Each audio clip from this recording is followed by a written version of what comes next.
Hey everyone, if you're starting your credit journey and feeling totally overwhelmed by all the credit card options out there, you've come to the right place. In this video, we're breaking down the absolute best beginner credit cards for 2025. And trust me, I'm keeping it super simple. We'll cover the top cards for students, people with zero credit history, secured cards that actually make sense, and the mistakes you absolutely need to avoid. Plus, I'll show you exactly how to pick the right card for your situation and use it to build amazing credit from day one. No confusing jargon, no sales pitches, just real talk about what actually works. Let's dive in. Hey friends, so you want to get your first credit card, huh? I totally get it. Everyone's been there, staring at a million different options online, feeling like they need a finance degree just to understand what half these terms mean. Well, I've got some good news for you. Getting your first credit card doesn't have to be rocket science, and I'm going to walk you through everything you need to know. Why you actually need a credit card. Look, I know some people will tell you to avoid credit cards completely, but here's the reality. In America, you need credit history. Want to rent an apartment? They'll check your credit. Looking to buy a car or eventually a house? Your credit score matters big time. Even some employers check credit scores now. So building credit isn't just smart, it's pretty much essential for adult life. The key is doing it right from the start. And that's exactly what we're going to cover today. Understanding your starting point. Before we jump into specific cards, let's figure out where you stand. If you're watching this, you're probably in one of these situations. You're a college student. Good news. Credit card companies actually want your business because they know you'll likely have decent income in the future. Student cards are designed specifically for people like you. You're 18 plus with no credit history. This is super common. Everyone starts somewhere, and there are cards made exactly for this situation. You have some credit, but it's not great. Maybe you've had some bumps in the road, or you're an authorized user on someone else's account. Either way, there are options. You want the absolute safest option. If you're nervous about credit cards or want to be extra careful, secured cards might be your best bet. The best student credit cards for 2025. Let's start with student cards, because if you're in college, these are probably your best option. Discover it. Student Cashback. This card is honestly fantastic for students. Here's why I love it. You get 5% cash back on rotating categories that change every quarter. Think gas stations, grocery stores, restaurants, Amazon, stuff you're probably spending money on anyway. Plus, you get 1% back on everything else. But here's the kicker. Discover matches all your cash back at the end of your first year. So if you earned $100 in cash back, they'll give you another $100. That's basically free money. The card has no annual fee, and Discover is pretty good about approving students even with limited credit history. They also have this cool feature where there's no late fee on your first late payment, which is nice since we all make mistakes sometimes. Capital One Saver One Student Cash Rewards. This one's great if you eat out a lot or stream a bunch of services. You get 3% cash back on dining, entertainment, popular streaming services, and grocery stores, plus 1% on everything else. No annual fee, and Capital One is usually pretty generous with approvals for students. What I really like about Capital One is their app and website. They make it super easy to track your spending and see exactly where your money is going. That's incredibly helpful when you're learning to manage credit. Chase Freedom Student. Chase has been stepping up their student game lately. The Freedom Student gives you 1% cash back on all purchases, plus some nice perks like no foreign transaction fees if you study abroad. Chase also has this thing where if you have a checking account with them and keep at least $250 in it, your approval odds go way up. Best cards for no credit history, non-students. Maybe you're not a student, but you still have zero credit history. Don't worry, there are solid options for you too. Chase Freedom Rise. This is honestly one of the best beginner cards out there right now. You get 1.5% cash back on all purchases with no annual fee, and Chase will even consider you if you have no credit history. The card is designed specifically for credit newbies, which means they understand your situation. Capital One Platinum. This is a super basic card, but sometimes basic is exactly what you need. No annual fee, and Capital One is known for approving people with limited credit. You won't get any rewards, but you're not paying any fees either. Think of it as training wheels for credit.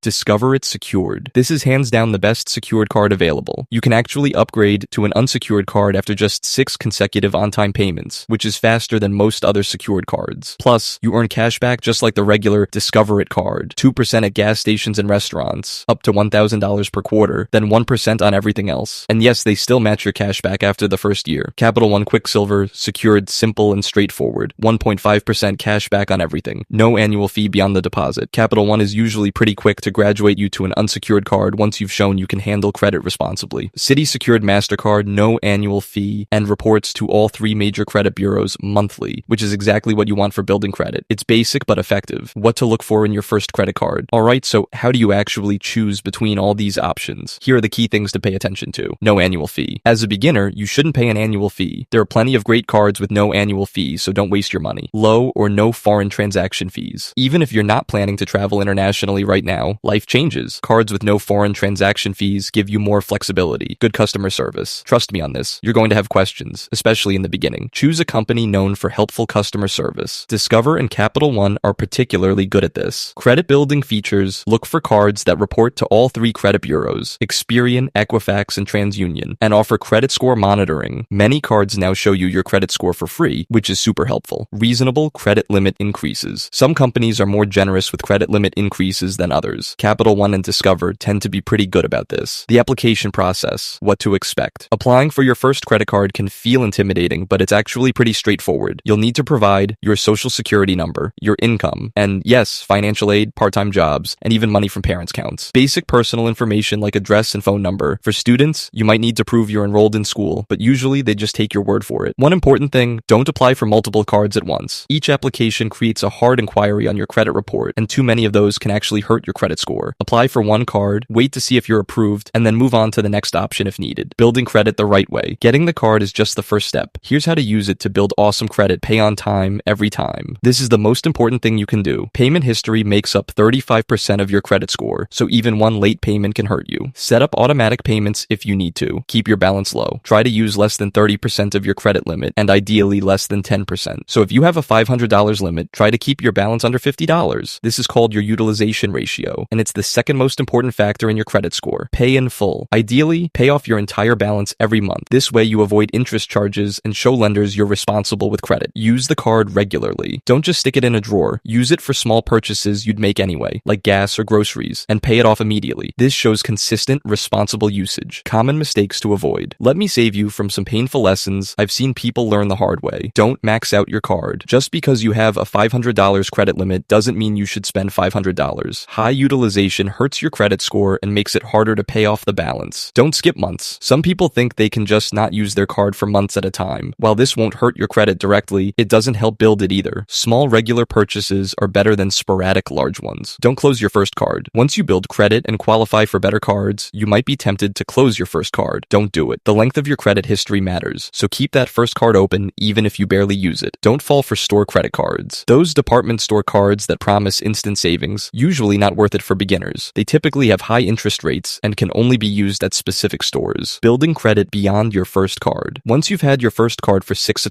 12 months and you're handling it well, you can start thinking about your next steps. Request credit limit increases. After about 6 months of on-time payments, call your credit card company and ask for a credit limit increase. This can help your credit score by lowering your utilization ratio. Consider adding another card. Once you have a year of good credit,